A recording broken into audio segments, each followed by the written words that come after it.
انا ليه يا رب حياتي كده؟ ليه الناس بتعاملني كده؟ وانا يعني افضل كده؟ انا انسانه طيبه، فاكرين لي الجميل وانا كل مره.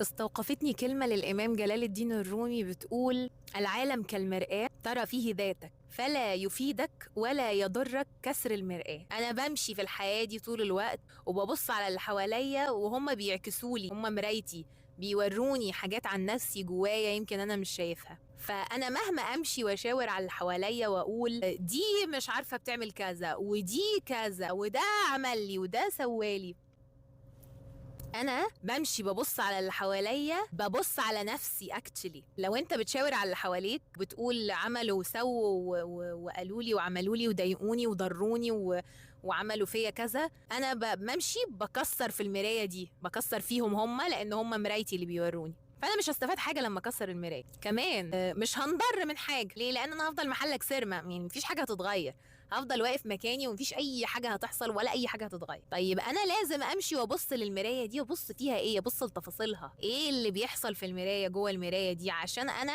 اطلع من الحته دي اروح للحته دي، واطلع اتحرك من الحته دي اروح للحته دي، وافضل اتطور واتطور واحسن من جوده حياتي واحسن من حياتي واحسن من نفسي واغير منها. مش هيفيدك باي حاجه ان انت تقعد تشاور على اللي حواليك وتنسى اللي جوه هنا. اول لما تلاقي اي صفه او سلوك انت مستهجنه في اللي قدامك او مضايقك من اللي قدامك، اسال نفسك هي الصفه دي فيا اصلا؟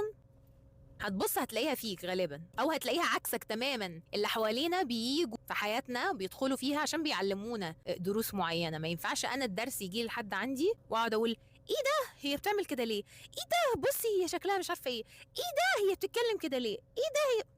مفيش اي فايده من الموضوع. ربنا بيبعت لك الناس اللي حواليك دي مرايات ليك وللي جواك، فانت شايف الدنيا من خلال المرايه دي، عشان ربنا بيحبك وعايزك تتطور وعايز تحسن من نفسك وتحسن من حياتك. لما تتحط في موقف مش ولا بد، بيبقى اختبار، بيبقى تحدي، احنا بدل ما نركز في الاختبار عشان اتعلم ايه وعشان في هديه بعد الاختبار لو انت عديت منه هتاخد وهتوصل للهديه دي، لا احنا بنعمل ايه؟ انا ليه يا رب حياتي كده؟ ليه الناس بتعاملني كده؟ وانا يعني هفضل كده؟ دول ناكرين لي الجميل، هما ليه بيعملوا يعني كل مره؟